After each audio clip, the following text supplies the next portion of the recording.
Hi there. It was great to see our boys put Liverpool in their place on Monday night. A powerful response to our previous embarrassment that augurs well for the Erik ten Hag revolution. But let's not lose sight of what our fans really want. Yes, we want the glory days back on the pitch, and there's universal support for Ten Hag and his campaign to make us great again. But the anti-Glazers protests will continue, whatever happens on the pitch.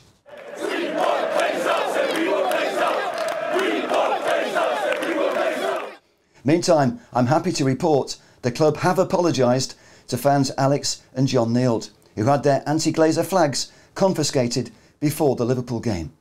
Tomorrow the Nields return to Old Trafford to receive an apology and get their flags back. The club have also confirmed in writing that they can take these flags inside the stadium for future anti-Glazer protests. The club statement adds that the same goes for any Manchester United fan who wants to protest. That's a welcome boost for the likes of Charlie Barlow and his Barmy Flags business. Charlie and his flags can be found on Sir Matt Busby Way, opposite the Must office. Many of the banners inside the stadium have been made by Barmy Flags. All credit to the club for acting swiftly to allow Glazers Out flags inside the ground.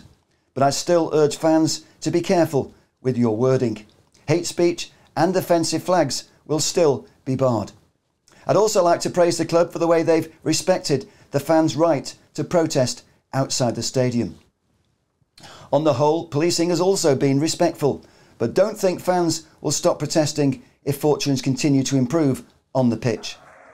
Any success our team has will be in spite of the owners.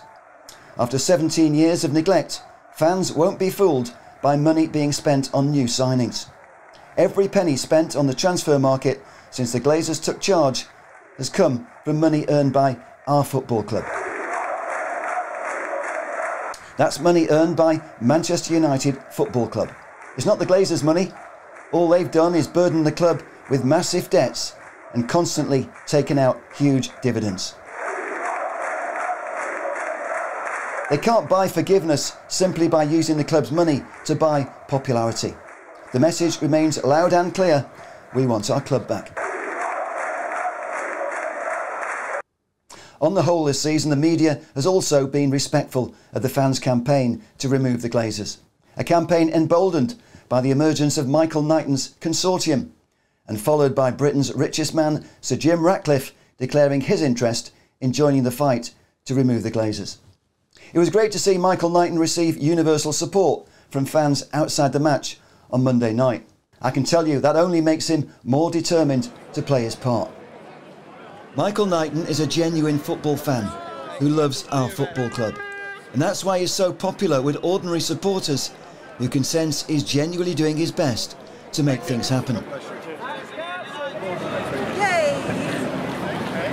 It's just for the club, don't tell anyone. In my view, the Glazers Out campaign is truly uniting our whole fan base. Even former players like Gary Neville know it's time for a change of ownership. And Gary has been consistently vocal in that department. We need more ex-players like Gary Neville to use their influence to demand change.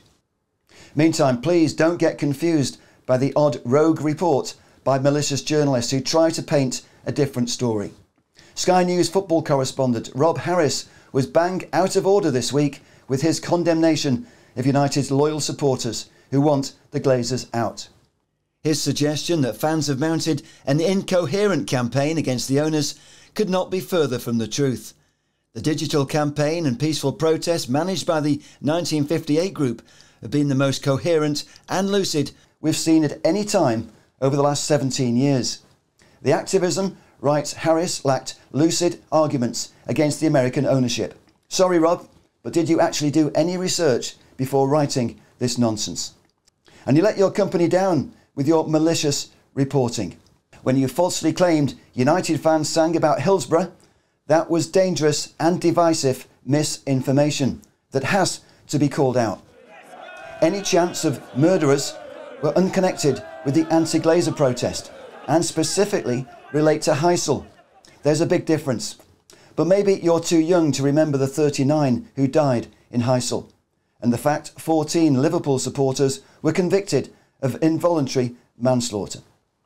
But any hostile verbal exchanges between United and Liverpool supporters should not be conflated with the anti-Glazer protests. They're two quite different stories. I did call Rob to ask if he'd like to make an apology, but he simply asked me to put my complaint in writing and send it to his news desk. So far, there's been no response. Meantime, if you haven't got the message yet, this is where we are here and now. United fans across the board want the Glazers gone, whatever happens on the pitch. When Monday's match against Liverpool kicked off, it was of course a packed house, and surprise, surprise, it was a hostile atmosphere with plenty of anti-Glazers singing. When we took the lead with that superb goal by Jadon Sancho, our fans celebrated both inside and outside the stadium. And it was the same story inside and outside, as the celebrations were followed by the same chants.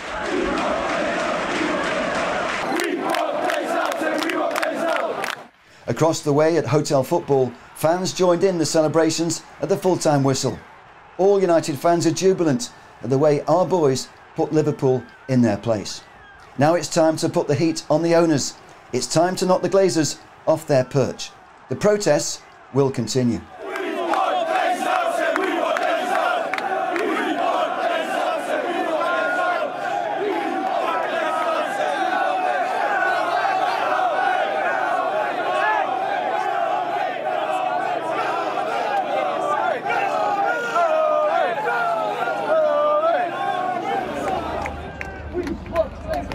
We want Glazers out. We want Glazers out. So we want Glazers out. We want Glazers out. So we want Glazers out.